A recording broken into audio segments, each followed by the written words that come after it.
Perhatian, perhatian, ibadah online GBAP akan segera dimulai. Dimohon untuk para jemaat untuk mempersiapkan diri Anda, posisi Anda, dan juga catatan Anda. Ini dia, ibadah online GBAP. Haleluya, shalom sidang jemaat Tuhan. Mari kita sama-sama satukan hati, kita bangkit berdiri, kita mau sama-sama memuji Tuhan kita. Seperti biasa di minggu pertama kita mengenal kembali akan karya Yesus dalam hidup kita. Saya mau bertanya kepada sidang jemaat Tuhan, sudahkah kita semua bersyukur atas karyanya yang luar biasa dalam hidup kita? Amin. Oleh sebab itu, katakan dengan saya, Yesus, Engkaulah segalanya bagiku. Ayo sidang jemaat Tuhan, katakan, Yesus, Engkaulah segalanya bagiku. Haleluya. Mari tepuk tangan buat Tuhan kita. Yeay.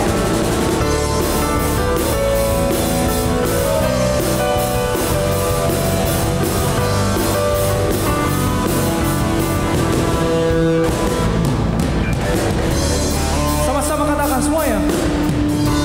Ku naikkan syukur buat segala perbuatanmu dan kasih-Mu di dalam hidupku.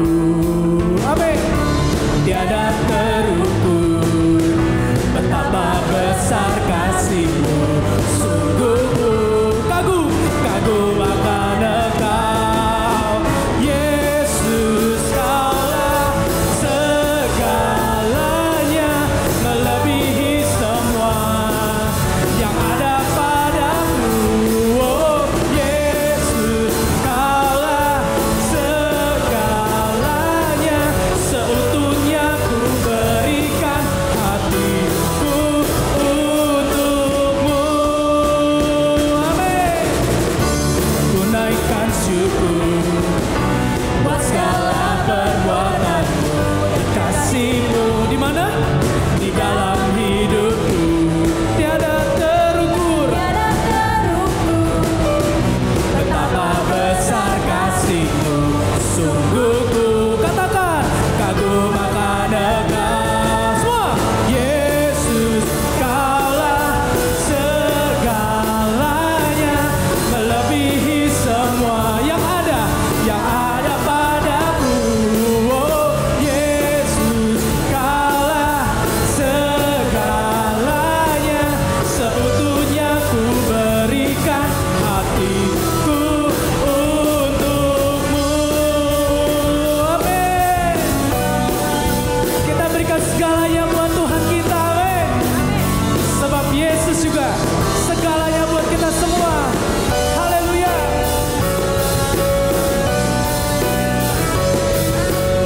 Mari sedang jemaat Tuhan, kita sama-sama tepuk tangan buat Tuhan kita. Katakan, Yesus, Kaulah segalanya, melebihi semua yang ada padaku. Oh Yesus, Kaulah segalanya, seutuhnya ku berikan hatiku untukmu. Yesus, Kaulah segalanya, melebihi semua yang ada padaku. Oh Yesus, Kaulah segalanya, seutuhnya ku berikan hatiku. Katakan, seutuhnya ku berikan hatiku untuk, seutuhnya ku berikan hatiku untukmu. Ini kami Yesus.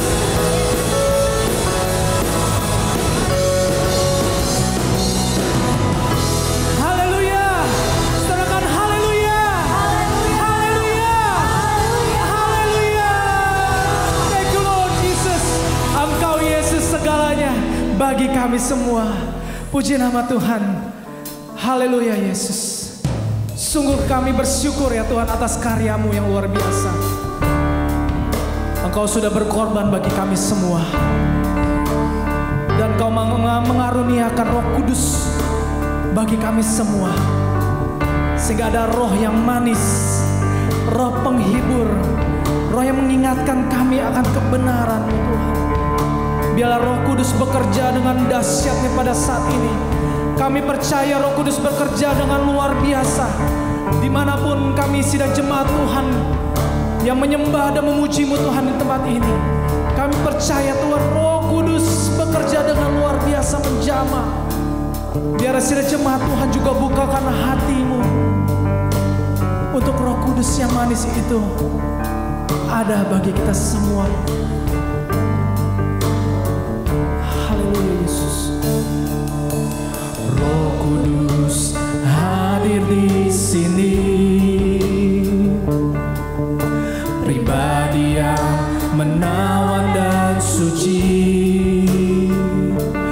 Ku rindu mendekat, mengerti hatimu, berjalan dalam kehendak-Mu. Amin Yesus. Roh Kudus manis dan lembut, penolong yang sejati dan suci. Ku rindu mendekat, mengerti hatimu, berjalan dalam kuasa-Mu. Bekerjalah ya Roh Kudus, bertatalah lebih lagi urapan-Mu, lawatan-Mu. Kaulah yang ku perlu, Kau terutama di hidupku.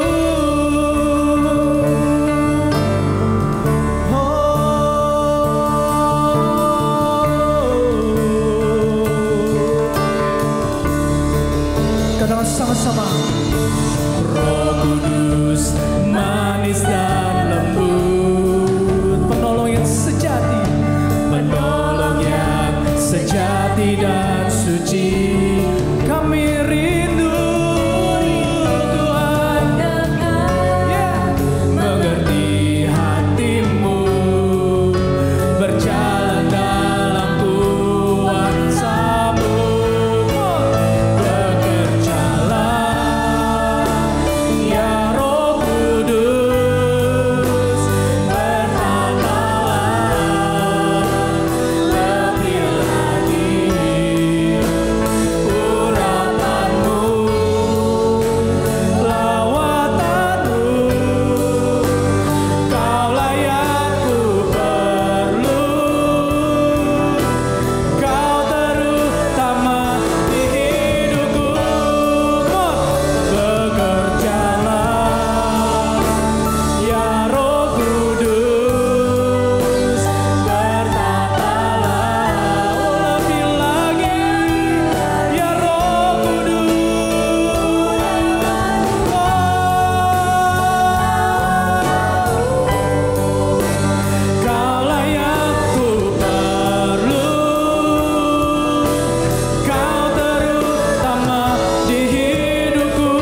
Shalom, saudara-saudara yang saya kasihi di dalam Yesus Kristus, dimanapun saudara berada, saya percaya Tuhan memberkati saudara semua dalam keadaan sehat walafiat, dan Tuhan juga berkati setiap usaha pekerjaan kita, dan Tuhan juga selalu melindungi, memberkati keluarga kita semua.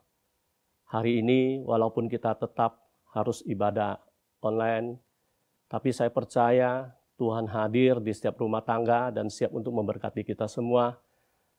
Dan selama ini, setiap kali kita ibadah, saya percaya saudara-saudari, Bapak Ibu semua diberkati oleh kebenaran firman Tuhan yang telah disampaikan oleh para hamba Tuhan. Hari ini tema yang diberikan kepada saya yaitu mengenali bakat, talenta, dan karunia. Seringkali di dalam kehidupan kita agak rancu ya di dalam memakai atau menggunakan 3 istilah berikut. Karena kita sering menggunakan untuk maksud yang sebenarnya sama, tetapi sebenarnya dia itu mempunyai maksud yang agak berbeda. Maka arti ketiga istilah ini akhirnya agak membingungkan kita. Yang dimaksud itu adalah, 3 istilah itu adalah bakat, talenta, dan karunia. Apa beda arti ketiga istilah tersebut di atas? Bakat dalam bahasa Inggris memang disebut talents. Dan dalam bahasa Indonesia diterjemahkan sebagai talenta. Jadi kalau kita melihat di Kamus Bahasa Indonesia, talenta artinya pembawaan seseorang sejak lahir atau bakat. Tetapi arti istilah bakat sebenarnya tidak sama dengan talenta seperti yang tertulis atau yang ditulis dalam Alkitab. Karena istilah talenta dalam Alkitab itu tidak berbicara tentang bakat, melainkan adalah satuan ukuran timbangan sebesar 3.000 silkal atau kurang lebih 34 kg.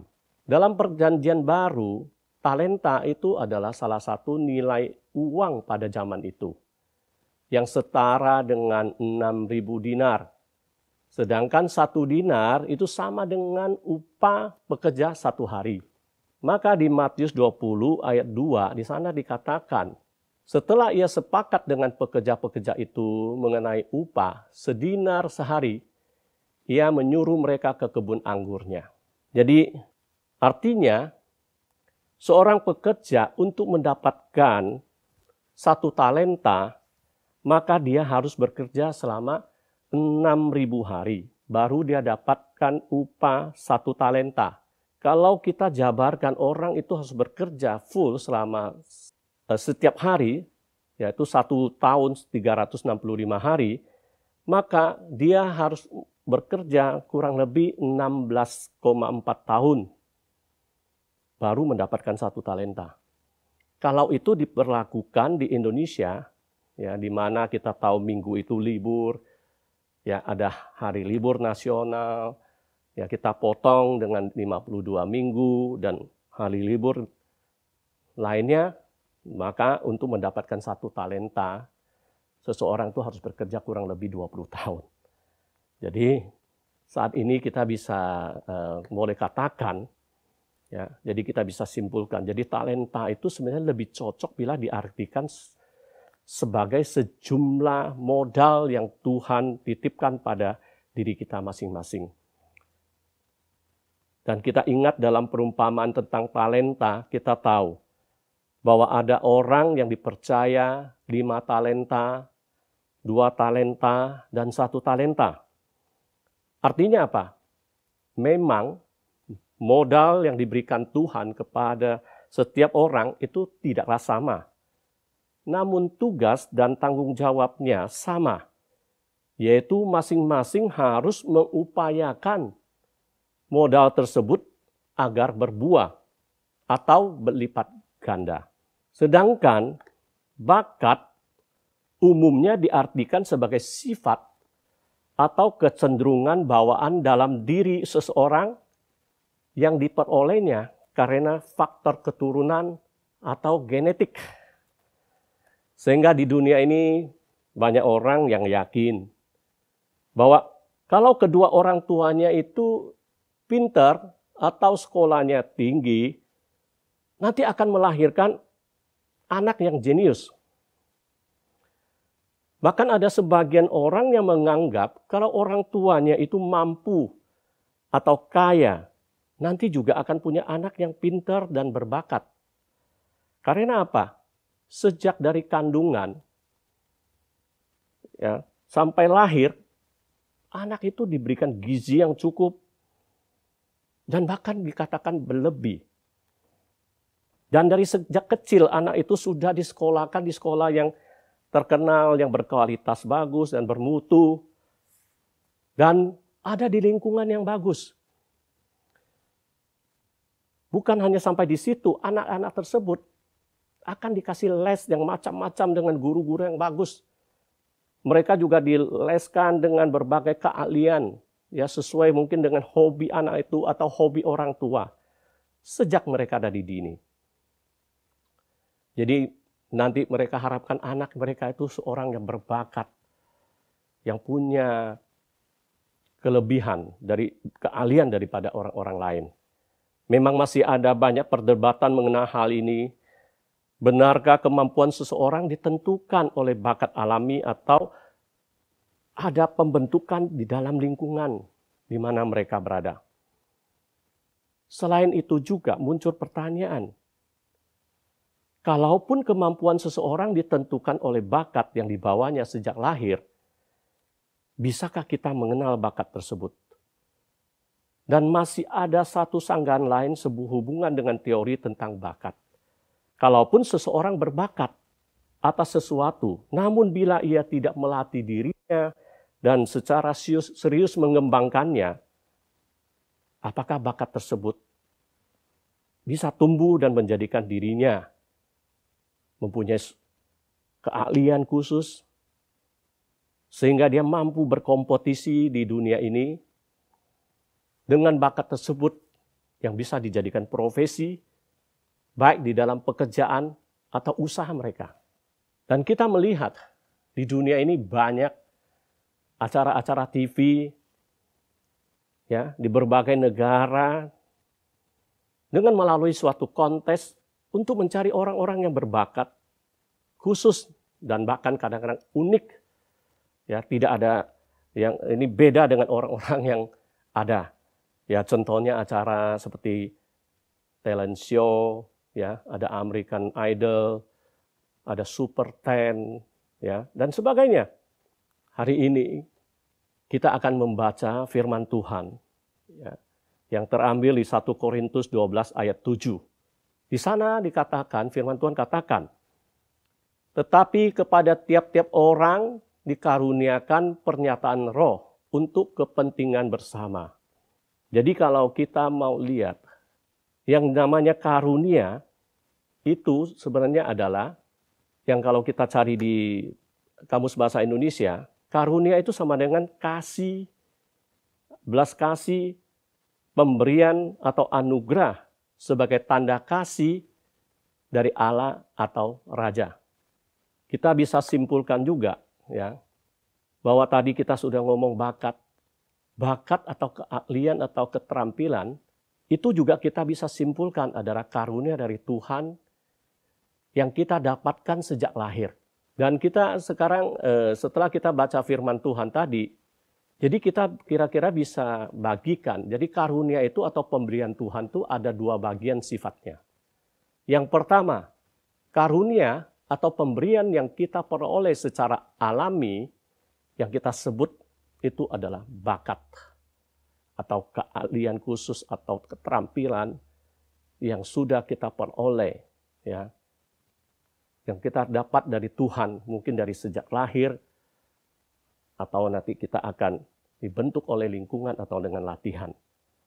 Dan yang kedua, karunia atau pemberian yang kita peroleh secara rohani. Karunia roh yang diberikan Tuhan pada waktu kita sudah percaya kepada Tuhan atau sudah bertobat, ya, maka kita akan diberikan karunia roh yang dengan maksud tujuan supaya kita orang-orang percaya ini bisa memakai karunia itu untuk menjadi berkat, untuk membangun jemaat. Kita melihat, ya, jadi sangat berbeda antara bakat dan karunia rohani. Misalnya contoh, kalau orang yang berbakat, itu mungkin dari kecil dia suka menyanyi, menggambar, melukis, ya. Mungkin ada yang berternak, bercocok tanam, budidaya ikan, main berolahraga, misalnya main sepak bola, voli basket, berenang, senam, ya bahkan macam-macam yang Tuhan berkati mereka. Ya bisa meniru suara binatang, meniru suara manusia. Ya, dia dari kecil sudah pintar berpidato, melawak dan semacam. Jadi bakat seseorang itu bisa disalurkan untuk memberkati orang, atau bakat itu bisa juga sebagai modal atau untuk dia sebagai profesi dia. Bakat juga bisa untuk menghibur dan juga untuk kepentingan orang-orang yang ada di dunia. Jadi bakat itu kadang-kadang juga bisa bersifat positif kalau dia untuk menjadi berkat. Tapi bakat seseorang juga bisa bersifat negatif. Kalau dia dari kecil dia pintar, misalnya membuka, ya, kunci-kunci, dan kalau bakatnya itu dikembangkan, nanti setelah besar bakat itu merugikan orang, ya. Contohnya dia sebagai maling. Orang yang berbakat bisa juga yang bersifat negatif untuk merugikan orang. Ada yang pintar bicara, dia akan menjadi seorang yang penipu atau menjebak orang. Ya. Jadi kita lihat di dunia ini sekarang banyak orang yang pintar-pintar yang diberkati dengan berkat yang luar biasa, tapi mereka pakai tidak pada tempatnya. Sedangkan karunia roh itu memiliki pengertian yang sama sekali berbeda dengan bakat seperti yang kita sudah bahas tadi. Karunia roh adalah sesuatu kemampuan tertentu atau khusus yang Tuhan berikan kepada setiap orang percaya dengan tujuan khusus pula, yaitu agar orang percaya tersebut dapat melakukan pekerjaan yang Tuhan tugaskan baginya semasa hidupnya di dunia ini. Kita akan coba lihat di Efesus 4 ayat 12. Firman Tuhan mengatakan demikian, untuk memperlengkapi orang-orang kudus bagi pekerjaan pelayanan, bagi pembangunan tubuh Kristus. Jadi karunia roh itu diberikan kepada orang-orang yang sudah percaya, yaitu untuk melengkapi orang-orang kudus bagi pekerjaan pelayanan, bagi pembangunan tubuh Kristus. Jadi kalau kita lihat, ada macam-macam karunia roh yang Tuhan berikan. Kita coba baca Roma 12 ayat 6 sampai 8. Demikianlah kita mempunyai karunia yang berlain-lainan menurut kasih karunia yang dianugerahkan kepada kita. Jika karunia itu adalah untuk bernubuat, baiklah kita melakukannya sesuai dengan iman kita.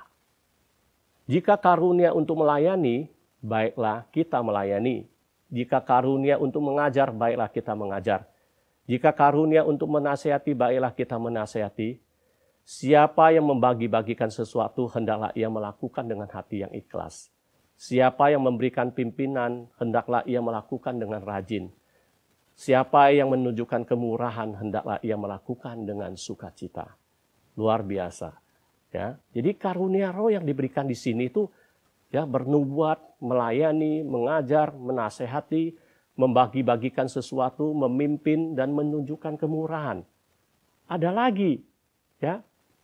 Di 1 Korintus 12 ayat 8 sampai ayat 10, ya, demikian firman Tuhan.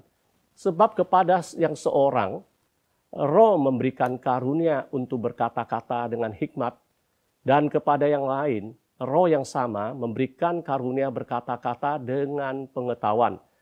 Kepada yang seorang, roh yang sama memberikan iman, Dan kepada yang lain, ia memberikan karunia untuk menyembuhkan.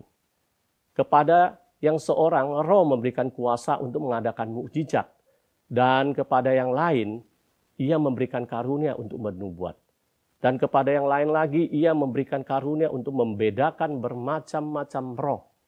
Kepada yang seorang, ia memberikan karunia untuk berkata-kata dengan bahasa roh. Dan kepada yang lain, ia memberikan karunia untuk menafsirkan bahasa roh itu. Jadi kita lihat di sini karunia roh yang diberikan, yaitu kata-kata hikmat. Berkata-kata dengan pengetahuan. Memberikan iman, melakukan mukjizat, nubuat, membedakan bermacam-macam roh, berbahasa roh dan menafsirkan bahasa roh. Dan ada lagi, ya, di Efesus 4 ayat 11. Demikian firman Tuhan, dan ialah yang memberikan baik rasul-rasul maupun nabi-nabi, baik pemberita-pemberita Injil maupun gembala-gembala dan pengajar-pengajar. Jadi di sini kita lihat lagi ya karunia roh yang diberikan itu rasul-rasul, para nabi-nabi, para pemberita-pemberita Injil, gembala-gembala dan pengajar-pengajar. Jadi Tuhan memberikan banyak karunia. Ya, ada pertanyaan. Sebenarnya ada berapa karunia roh? Jadi kalau kita melihat Alkitab mencatat, itu daftarnya tidak ada yang sama. Ya. Jadi ada kemungkinan bahwa daftar dalam Alkitab ini bukanlah daftar yang masih belum lengkap. Bahwa masih ada karunia roh lain yang tidak dicantumkan oleh Alkitab. Di dalam kehidupan kita, sebagai orang percaya, kita tidak bisa memilih ya jenis karunia apa yang akan kita inginkan. Kita juga tidak bisa meminta pada Tuhan agar diberi karunia ini atau itu. Karena karunia-karunia ini diberikan oleh Roh kepada setiap orang percaya sesuai dengan kehendaknya. Jadi kita tidak bisa menuntut Tuhan untuk memberikan kepada kita karunia-karunia tertentu. Jadi di 1 Korintus 12 ayat 11 di sana dikatakan, tetapi semua ini dikerjakan oleh Roh yang satu dan yang sama, yang memberikan karunia kepada tiap-tiap orang secara khusus, seperti yang dikehendakinya.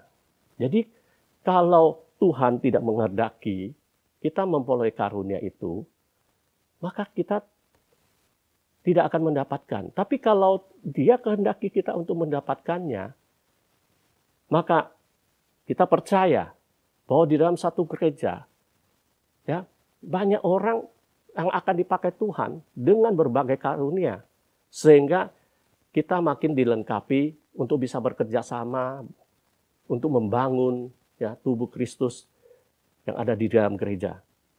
Jadi dalam Perjanjian Lama, ya pernah ya ada dua orang ya yaitu Besaleel dan Aholiab. Di saat Tuhan Allah memerintahkan untuk membangun kemah pertemuan atau kemah suci, maka kedua orang ini dipilih. Ya di sana dikatakan ya Besaleel itu dipenuhi oleh Roh Allah, di mana mereka diberikan keahlian, pengertian dan pengetahuan dalam segala macam pekerjaan yang Tuhan mau siapkan untuk pembangunan kemah suci tersebut. Yang paling penting sebenarnya, setiap karunia yang diberikan kepada kita ya harus diasah, dijalankan supaya bertumbuh, berkembang dengan baik. Karena jika sesuatu tidak diasah, tidak digunakan, maka lama-lama akan hilang juga karunia yang kita dapatkan. Di atas semua itu karunia yang kita miliki, itu akan berkuasa sebenarnya. Ya, Tuhan akan pakai mengubah setiap orang jika pemilik karunia itu hidup bergantung sepenuhnya kepada kuasa Tuhan. Dan yang menjadi pertanyaan juga, ya, kalau apakah orang yang memiliki bakat itu bisa dipakai juga, yang berbakat itu bisa dipakai juga untuk pekerjaan Tuhan?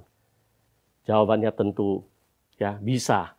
Yang penting orang itu perlu hatinya yang sudah diubahkan Tuhan, yang sudah diurapi, dan sungguh-sungguh mau dipakai Tuhan di dalam pimpinan Roh Kudus. Jadi percuma ya kalau kita misalnya kita mempunyai suara yang merdu, tetapi kalau Roh Tuhan tidak bersemayam di dalam hati kita, maka orang itu menyanyi tidak ada urapan. Sehingga orang-orang yang mendengar itu merasa tidak dijamah. Dan tidak ada orang berdosa yang dapat ditarik kepada Tuhan. Jadi kalau kita memang mempunyai bakat untuk menyanyi yang dengan suara yang merdu, tapi kalau orang itu diurapi dan hidup dipimpin dalam kuasa Roh Kudus, maka dia akan dipakai Tuhan dengan luar biasa, menjadi berkat baginya banyak orang. Dan melalui pujiannya saja, banyak orang yang bisa disentuh hatinya dan mereka akan bertobat datang kepada Tuhan. Sekalipun kita seorang pembicara yang hebat, atau pemain musik yang luar biasa, seorang pengajar yang luar biasa, tetapi kalau tanpa Roh Tuhan yang bersemayam di dalam hati kita masing-masing, maka semua tidak akan membawa orang lebih dekat kepada Tuhan. Tidak ada hati yang tersentuh dengan pelayanan kita. Jadi kalau kita yang memiliki bakat, keterampilan karunia rohani, haruslah bergumul terus di dalam doa dan meminta kuasa Roh Kudus. Sehingga saat kita melayani, banyak orang yang merasa diurapi dan diberkati. Jadi dalam hal ini, ya, kita tahu semua orang Kristen itu memberikan peranan aktif dalam perluasan untuk pemberitaan Injil Kristus. Jadi semua dipanggil, semua orang kita yang sudah ada di dalam satu wadah, di dalam satu gereja, kita percaya, kita semua dipanggil untuk dipelengkapi, untuk ambil bagian dalam pekerjaan pelayanan ini. Ini juga menggambarkan bahwa karunia Tuhan kepada kita itu bukanlah sesuatu yang tidak berguna atau sia-sia, tapi punya nilai yang sangat mahal. Ya, jadi karunia yang Tuhan berikan itu bukan diukur dengan angka nilai nominal, tapi nilai keselamatan yang Tuhan mau. Jadi masing-masing kita sebenarnya diberikan karunia yang berbeda-beda dan dengan talenta yang berbeda-beda juga. Oleh karena itu kita tidak perlu iri hati kepada orang lain yang menerima dan dipercaya lebih banyak baik karunia ataupun banyaknya talenta yang dipercayakan. Jadi masing-masing kita diberikan karunia yang berbeda-beda. Ya. Dalam kita ingat talenta yang diberikan itu ada 5, ada 2, ada 1. Ya. Kita tahu, Tuhan tahu tuh kesanggupan kita tuh masing-masing tuh sampai di mana. Jadi kita sudah dikaruniai Tuhan dengan talenta jumlah yang tidak sama, maka kita perlu ya sadar kita tidak hanya mengeluh atau iri kepada orang lain, tapi kita mau kerjakan apa yang sudah Tuhan percayakan kepada kita dengan sungguh-sungguh melakukan. Dan Tuhan katakan, kalau kita berupayakan talenta yang ada pada kita dengan baik dan berlipat ganda, Tuhan akan lebih berikan lagi tanggung jawab yang lebih besar lagi kepada kita. Maka yang penting sekarang itu kita harus sungguh-sungguh bekerja apa yang Tuhan sudah berikan. Ya, di tengah pandemi ini, kita sudah mungkin diberikan karunia-karunia yang Tuhan berikan selama ini. Banyak orang di luar sana, ya, umat Tuhan, jemaat Tuhan, yang sudah pasrah, tidak punya pengharapan, kecewa, marah. Saat inilah kita pakai setiap karunia kita untuk menjadi berkat bagi mereka. Jadi kalau kalian dipercaya menjadi pemerhati, ayo kita hubungi saudara-saudara seiman kita untuk kita kuatkan. untuk kita beri semangat. Dan kalau Bapak, Ibu, Saudara-saudari adalah seorang yang Tuhan titipkan talenta atau diberikan karunia untuk menjadi seorang pendoa, doakan mereka di saat mereka sudah tidak berdaya, tidak berpengharapan. Banyak hal yang bisa kita lakukan. Jadi tergantung karunia-karunia itu kita mau pergunakan gak? Segala sesuatu yang dijumpai tanganmu untuk dikerjakan, kerjakanlah itu sekuat tenaga. Karena tak ada pekerjaan, pertimbangan, pengetahuan, dan hikmat dalam dunia orang mati, kemana engkau akan pergi. Jadi di saat kalau kita sudah tinggalkan dunia ini, ya, ke dunia orang mati, tidak ada kesempatan lagi. Kita tidak bisa bekerja lagi. Ya, percuma dengan kita mempunyai hikmat, pengetahuan, dan kebijaksanaan yang luar biasa. Jadi saat-saat ini, kita mau pakai setiap karunia yang Tuhan berikan kepada kita. Dan dengan semua bakat-bakat yang ada untuk kita. Mungkin selama ini kita menghadapi pandemi ini, kita di dalam kesulitan, keuangan, dan segala macam. Justru hari ini, kita jangan menyerah. Kita harus tetap kuat, kita tetap harus semangat. Bahwa kita setiap orang berusaha, akhirnya kita juga akan memperoleh apa yang selama ini kita tidak menguasai. Yang penting kita tetap berharap kepada Tuhan. Siapa tahu Tuhan akan memberikan roh-Nya sendiri kepada kita. Sehingga kita dimampukan, diberikan keahlian, diberikan pengertian, diberikan pengetahuan untuk memulai suatu usaha baru. Maka kita sebagai orang-orang percaya tetaplah berharap kepada Tuhan. Dan pada masa dulu, ya, di saat Tuhan Yesus, itu di sana dikatakan ada dua golongan hamba. Yaitu pertama, hamba yang baik, yaitu diwakili oleh hamba yang menerima 5 talenta dan 2 talenta. Karena mereka mengusahakan, berupaya, menggandakan modal yang Tuhan titipkan kepada mereka. Sehingga Tuhan katakan, ya, sungguh baik, sungguh bagus. Apa yang kau sudah perkara yang kecil ini kau setia dan bertanggung jawab, maka akan diberikan tanggung jawab yang lebih lagi. Bahkan Tuhan katakan, ya, mereka adalah hamba yang baik. Maka di sana dikatakan masuklah dan turutlah dalam kebahagiaan Tuhanmu. Ini sungguh luar biasa. Jadi nanti kalau kita sudah dipanggil pulang ke surga, ya, kalau Tuhan menerima kita dan katakan, engkau adalah hamba yang baik, masuklah dan turutlah dalam kebahagiaan Tuhanmu. Sedangkan satu lagi di golongan hamba yang jahat. Ini diwakili oleh hamba yang ketiga yang menerima 1 talenta. Dia tidak mengusahakan tetapi dia menguburnya, menanamnya. Maka Tuhan katakan, engkau hamba yang jahat, engkau hamba yang tidak baik. Maka akhirnya semua yang ada di punya dia 1 talenta itu diberikan kepada orang yang mempunyai 5 talenta itu. Sehingga bahkan firman Tuhan katakan, campakkanlah hamba yang tidak berguna ini ke dalam kegelapan yang paling gelap. Ya, di sanalah akan terdapat ratap dan kertak gigi. Jadi kita masing-masing harus mempertanggungjawabkan karunia-karunia yang sudah kita terima dari Tuhan. Seperti ketiga hamba tadi. Dan Lukas 12 ayat 48 di sana dikatakan, tetapi barang siapa tidak tahu akan kehendak tuannya dan melakukan apa yang harus mendatangkan pukulan, ia akan menerima sedikit pukulan. Setiap orang yang kepadanya banyak diberi, daripadanya akan banyak dituntut. Dan kepada siapa yang banyak dipercayakan, daripadanya akan lebih banyak lagi dituntut.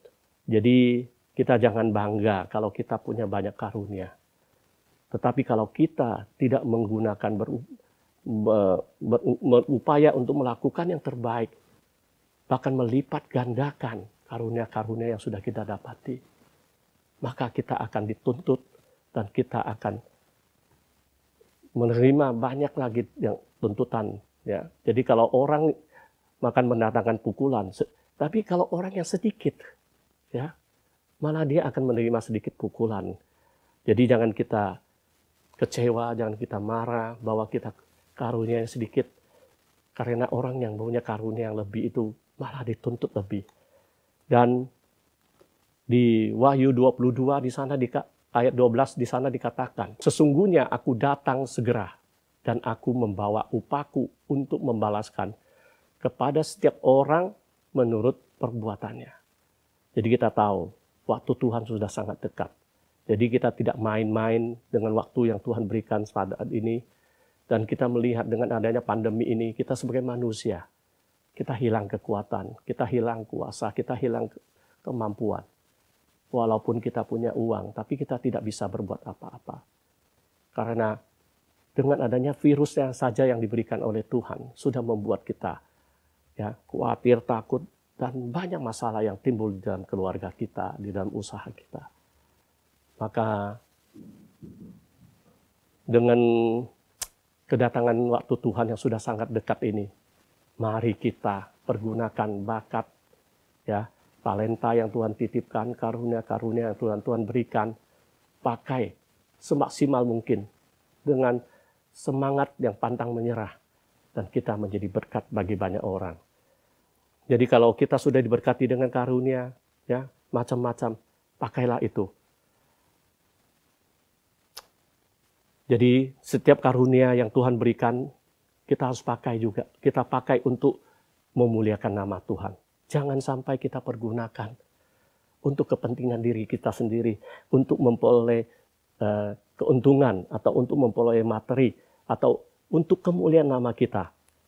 Jadi jangan sampai kita semua terjebak dengan strategi iblis yang tujuannya untuk memecah belah atau merusak, sehingga tujuan Allah atas hidup umatnya tidak tergenapi. Dan setiap kita harus memakai karunia-karunia yang Tuhan berikan, dengan bukan untuk tujuan dengan menyerang atau mengadu domba, menghasut, memecah belah dalam gereja dan jemaat. Tetapi karunia-karunia yang Tuhan berikan itu, yang Tuhan sudah berikan itu, akan membawa damai sukacita daripada Allah. Ada penghiburan, ada nasihat, ada semangat, ada dorongan yang membuat umat Tuhan itu bertumbuh dan gereja Tuhan makin memancarkan kemuliaan Tuhan. Sehingga kita menjadi berkat bagi keluarga kita, bagi lingkungan kita, bagi mungkin di tempat kerja kita, mungkin di kantor, dimanapun Tuhan tempatkan, bahkan gereja, di sekitar gereja, orang-orang merasa terberkati dengan keberadaan kita. Hari ini kita sudah mengerti, jadi kita mulai mengenali sebenarnya apa sih bakat kita, berapa talenta yang Tuhan sudah titipkan kepada kita, karunia apa yang sudah Tuhan berikan kepada kita. Jadi pergunakanlah semua yang sudah Tuhan berikan kepada kita dengan sebaik-baiknya. Demikianlah firman Tuhan. Amin. Mari kita berdoa. Bapa, kami sangat bersyukur dan terima kasih. Hari ini firman-Mu membuka mata rohani kami semua, sehingga kami bisa mengenali bakat alami yang sudah Tuhan berikan sejak kami ada di dalam kandungan orang tua kami. Bila setiap bakat, kepandaian, kepintaran yang Tuhan berikan, kami mau pakai, kami mau asah, kami mau bertumbuh dengan luar biasa. Sehingga setiap bakat-bakat yang ada, bisa kami pergunakan juga di dalam pelayanan-Mu. Kami sangat bersyukur Tuhan, Engkau percayakan semua talenta-talenta yang ada. Sejumlah modal besar yang Tuhan titipkan kepada kami. Bila kami mau lipat gandakan, sehingga kami mau menjadi hamba-hamba-Mu yang baik di tengah situasi yang tidak baik ini Tuhan. Pakai setiap kami Tuhan dengan talenta yang ada ini Tuhan untuk menjadi berkat bagi banyak orang. Dan kami percaya bukan hanya bakat dan talenta yang sudah Tuhan titipkan. Kami percaya setiap karunia roh yang Tuhan berikan kepada kami, biar kami pakai dengan luar biasa. Biar kami menjadi pendoa syafaat, menjadi orang-orang yang mau mendoakan orang lain. Biar kami juga dipakai untuk memberikan semangat, dorongan, nasihat, dan membimbing, mengajar orang-orang yang membutuhkan. Sehingga mereka tetap kuat semangat di tengah pandemi ini. Mereka tidak putus asa, mereka tidak putus harapan. Mereka tetap berpengharapan kepada Engkau. Mereka tetap beriman kepada Engkau. Mereka setia kepada Engkau. Dan kami percaya orang-orang tersebut akan merasa diberkati. Dan mereka akan berjuang terus dengan kekuatan mereka, dengan kemampuan mereka, dengan bersandar kepada Tuhan. Biar Roh Kudus sertai setiap jemaatmu, umatmu, semua pengurus yang ada, semua hamba Tuhan yang ada di gerejamu ini. Tuhan pakai dengan luar biasa. Biasa Tuhan tambah-tambahkan karunia-karunia yang ada. Dan supaya setiap karunia yang mereka dapat, mereka akan kembangkan. Mereka akan upayakan berlipat ganda. Sehingga Tuhan berikan lebih banyak lagi tanggung jawab yang lebih besar. Sehingga kami semua adalah hamba-hambamu yang baik dan setia. Sehingga saat kami bertemu dengan Tuhan, kami percaya kami akan diundang masuk untuk bersama-sama di dalam kebahagiaan Tuhan. Terima kasih Tuhan, inilah doa kami. Hanya di dalam nama Tuhan Yesus Kristus kami telah berdoa. Amin. Mari kita, setelah kita mendengar kebenaran firman Tuhan, ini kebetulan awal minggu pertama, jadi kita akan adakan perjamuan kudus. Hari ini kita semua yang ada di rumah, apakah kita sudah mempersiapkan roti dan anggur? Kalau tidak ada, ya roti apapun atau air teh atau air putih pun tidak masalah. Yang penting kita beriman kepada Tuhan dan kita percaya di dalam kita melakukan perjamuan ini, kita bersekutu dengan tubuh dan darah Tuhan, sehingga hidup kita ya makin mengandalkan Tuhan, dan kita percaya bahwa Tuhan kita sudah mati di atas kayu salib untuk menebus dosa-dosa kita. Dengan darahnya yang kudus menyucikan kita. Dan dengan tubuh yang kuat dan sehat akan memberkati kita semua. Mari kita berdoa bersama-sama sebelum kita masuk di dalam perjamuan kudus. Kita berdoa, angkat tangan mengurapi ya roti dan anggur yang ada di depan kita. Mari kita berdoa. Bapa, kami sangat bersyukur dan terima kasih. Hari ini Tuhan masih terus menjaga, memelihara kami dengan kesehatan dan kekuatan daripada Engkau. Saat ini kami walaupun terpisah, kami semua ada di rumah masing-masing. Saat ini kami akan mengadakan perjamuan kudus. Kami minta Tuhan Kau urapi roti dan anggur ini. Dan dipenuhi dengan urapan-Mu sehingga berkuasa. Kami percaya tubuh-Mu yang sudah menderita cambukan dan hinaan ini Tuhan. Itu semua ditimpakan untuk kami semua. Dan kami percaya darah yang sudah dicurahkan itu menyucikan segala dosa kami sehingga kami didamaikan dengan Allah. Hari ini Tuhan, biar kami sangat bersyukur atas pengorbanan-Mu di atas kayu salib untuk kami semua sebagai manusia berdosa. Sehingga kami dilayakkan. Terima kasih Tuhan. Inilah doa kami. Hanya di dalam nama Tuhan Yesus Kristus kami telah berdoa. Amin.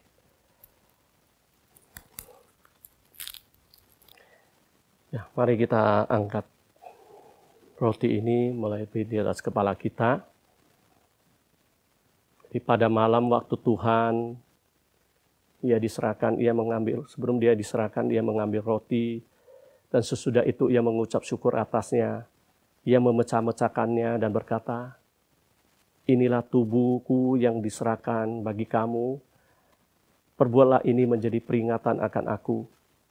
Kalau Bapak Ibu percaya, saudara-saudara percaya bahwa ini adalah tubuh Tuhan yang sudah dikorbankan bagi kita semua, yang dipecah-pecahkan untuk kita semua, yang mempunyai kuasa untuk bersatu di dalam tubuh kita, sehingga tubuh kita diberikan kekuatan dan kesehatan. Mari kita mau minum bersama-sama, mau makan bersama-sama. Tubuh Tuhan ini hanya di dalam nama Tuhan Yesus Kristus. Haleluya. Amin. Kita angkat cawan kita. Demikian juga ia mengambil cawan sesudah makan. Ia lalu berkata, cawan ini adalah perjanjian baru yang dimeteraikan oleh darahku. Perbuatlah ini menjadi peringatan setiap kali kita meminumnya untuk Tuhan. Jadi kalau Bapak, Ibu, Saudara-saudari semua percaya bahwa yang ada di tangan kita adalah darah Tuhan yang sudah dicurahkan bagi kita semua. Yang punya kuasa untuk menyucikan segala dosa kita dan mematahkan semua kutuk yang ada di dalam diri kita. Mari kita mau minum bersama-sama di dalam nama Tuhan Yesus Kristus. Haleluya. Amin. Haleluya. Saat ini mungkin di rumah kita, kalau ada minyak, boleh kita angkat minyak itu dan kita doakan. Baiklah, kita sebagai kepala keluarga bisa masing-masing mendoakan anggota keluarganya, sehingga kita butuh pengurapan dari Tuhan yang memampukan kita semua untuk menghadapi situasi keadaan yang sangat tidak memungkinkan ini. Tapi kita tetap berpengharapan bahwa kita ada Tuhan.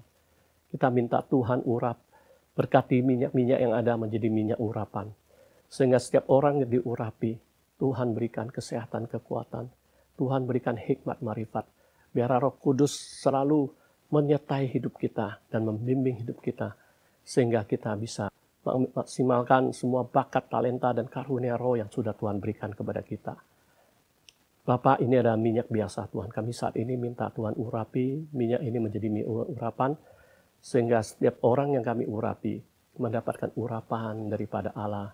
Dan Roh Kudus turun atas dirinya, sehingga Tuhan selalu menyertai hidupnya dan Tuhan melindungi hidupnya. Terima kasih Tuhan, inilah doa kami. Hanya di dalam nama Tuhan Yesus Kristus. Haleluya. Amin. Mari kita boleh mengurapi setiap anggota keluarga kita. Terima kasih, Tuhan Yesus memberkati.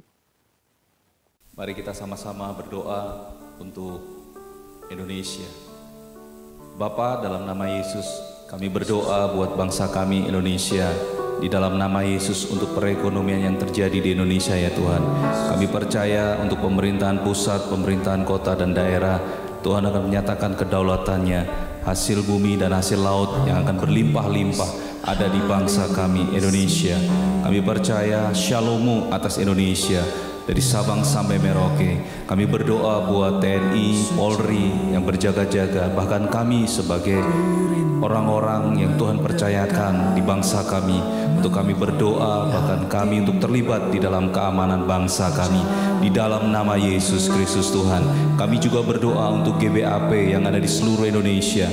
Kami memberkati untuk setiap pelayanan-pelayanan buat hamba-Hamba-Mu yang Tuhan percayakan dalam melayani di GBAP.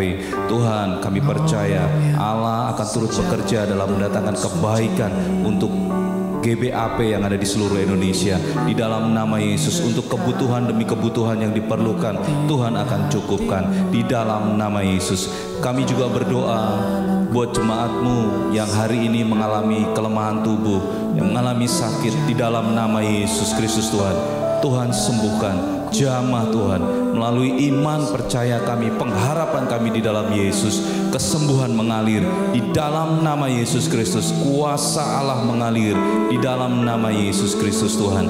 Kami mengucap syukur buat kesembuhan yang Tuhan berikan atas kami, atas keluarga kami di dalam nama Yesus Kristus Tuhan. Bahkan kami berdoa untuk masa-masa sulit ini ya Tuhan. Kami berdoa buat pengharapan untuk setiap umat-Mu ya Tuhan, senantiasa mempercayai Tuhan, apapun yang mereka kerjakan, Tuhan buat berhasil. Biarlah pengharapan di dalam Kristus mereka semakin hari semakin kuat di dalam nama Yesus Kristus. Kami juga berdoa buat gereja-gereja-Mu yang ada di Indonesia, dimanapun berada ya Tuhan. Kami berdoa untuk visi dan misi. Kami percaya melalui gereja-Mu ini Tuhan akan menjadi banyak berkat, bahkan untuk pertobatan demi pertobatan terjadi di setiap saat, di setiap waktu, dimanapun berada gereja itu berada. Di dalam nama Yesus, nama Tuhan ditinggikan, nama Tuhan diagungkan. Kami mengucap syukur dan berterima kasih. Kami juga berdoa buat pemimpin gereja kami di dalam nama Yesus. Kami berkati buat gembala, kami berkati buat pengurus-pengurus yang ada di dalam nama Yesus. Ikat dengan tali kasih Kristus, kami bersama-sama di dalam membangun GBAP ini ya Tuhan. Kami percaya kuasa Tuhan mengalir, memenuhi kami semuanya. Nama Tuhan dimuliakan. Biarlah kami mengalami Mazmur 133 dalam keluarga kami, dalam gereja kami, bahkan dalam lingkungan kami berada. Hidup rukun bersama-sama, Tuhan akan mencurahkan berkat-berkat kehidupan sampai selama-lamanya. Kami berterima kasih untuk apa yang Tuhan kerjakan, untuk apa yang Tuhan akan kerjakan, baik bangsa Indonesia, baik gereja kami, baik pemimpin bangsa kami. Terima kasih Bapa, kami mengucap syukur dan berterima kasih di dalam nama Yesus. Haleluya. Amin.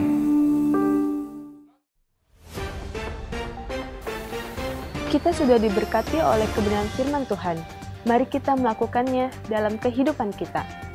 Bagi seluruh sidang jemaat Tuhan, pada momen Natal 2020 ini, jemaat Tuhan yang ingin mensupport dana bisa ke link berikut ini.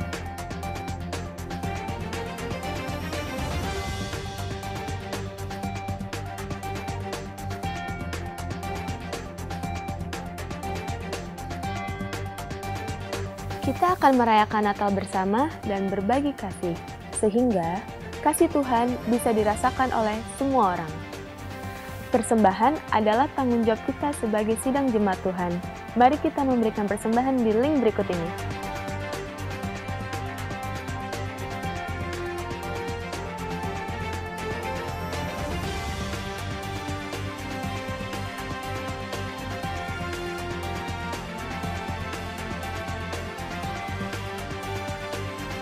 Demikian ibadah online GBAP. Kita akan melakukan doa tutup dan doa berkat. Sebelum kita akhiri ibadah kita pada pagi hari ini, setiap kita, mari kita mau menerima berkat daripada Tuhan. Kita angkat kedua tangan kita, arahkan kepada Allah, sumber berkat dan kasih karunia. Di saat kita sungguh-sungguh hidup mengandalkan Tuhan, dan hidup di dalam pimpinan Roh Kudus, maka Tuhan akan memberkati kita semua dengan hikmat marifat, semua pengertian, pengetahuan, dan keahlian akan dilimpahkan di dalam diri kita. Dan karunia-karunia yang Tuhan sediakan untuk kita semua talenta yang Tuhan percayakan kepada kita, semua bakat-bakat yang Tuhan ada di dalam diri kita, Tuhan akan kembangkan. Dan Tuhan akan memakai hidup kita menjadi berkat bagi banyak orang. Maka Tuhan akan memberkati rumah tanggamu, Tuhan juga akan memberkati kesehatan kita semua, Tuhan juga akan memberkati semua usaha pekerjaan kita, dan memberikan masa depan yang luar biasa. Damai dari Allah Bapa, cinta kasih dari Tuhan Yesus Kristus, dan persekutuan dengan Roh Kudus akan menyertai kita dari sekarang sampai Maranatha, Tuhan Yesus datang kedua kalinya. Yang percaya, kita sama-sama katakan, amin. Tuhan Yesus memberkati, sampai ketemu di minggu depan lagi.